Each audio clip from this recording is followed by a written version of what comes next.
உன்னை அவமானப்படுத்துகிறார்களோ அவர்கள் தலை தாழ்கின்ற அளவுக்கு நீ உயர்ந்து நிற்க வேண்டும். பிசாசுத்தனமா வேலை செய். தேவதையாக எல்லாவற்றையும் அனுபவிக்கலாம்.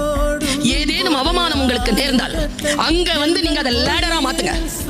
அங்கிருந்து ஏறணும். நீங்க எவன் நம்மள கொல்லணும்னு சுத்துறானோ அவனுக்கு முன்னால சாகக்கூடாது. பாரு, சாகலாம், எல்லாரும் சாகலாம். ஆனா எவன் நம்மள கொல்லணும்னு சுத்துறானோ அவன் முன்னால சாகக்கூடாது. நாளை பாத்துக்கலாம். நாளை எப்படி பாத்துக்கலாம்? உயிரோட இருக்கணும்ல, இருந்தாலும் அந்த மைண்ட் வரணும்ல, அந்த எனர்ஜி வரும். அந்த ஸ்பாட்ல அந்த நிமிடத்துல ஜெயிக்கணும். அதுக்கு பேர் தான் ஜெயிக்கிறது. அம்மா சொல்லுவாங்க, காட்டு வழியா போறியா, ஒரு பூவையோ கனியையோ பாக்குறியா, அறுத்துரு, திரும்பி வரும்போது பாத்துக்கலாம், அப்படி விடாத.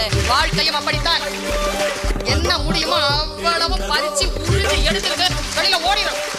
நாலேஜ் அப்படி வாங்கிட்டு போய்கிட்டு எத்தனை பேர் தோல்வி அடைந்திருக்கிறீர்கள்? நாளை என்று தள்ளி போட்டுட்டு ஜெயிக்கிறவங்களுக்கு உங்களுக்கும் இருக்கக்கூடிய ஒரே வித்தியாசம், காலத்தால் அவன் பயிர் செய்தான், நீ காலத்தை கைவிட்டு விட்டு பிறகு பார்த்துக் கொள்ளலாம் என்று இருந்தாய். மகிழ்ந்திருக்கு. வாழ்க்கையின் உயிரோடு இருக்கக்கூடிய வினாடிகளே மகிழ்வதற்காக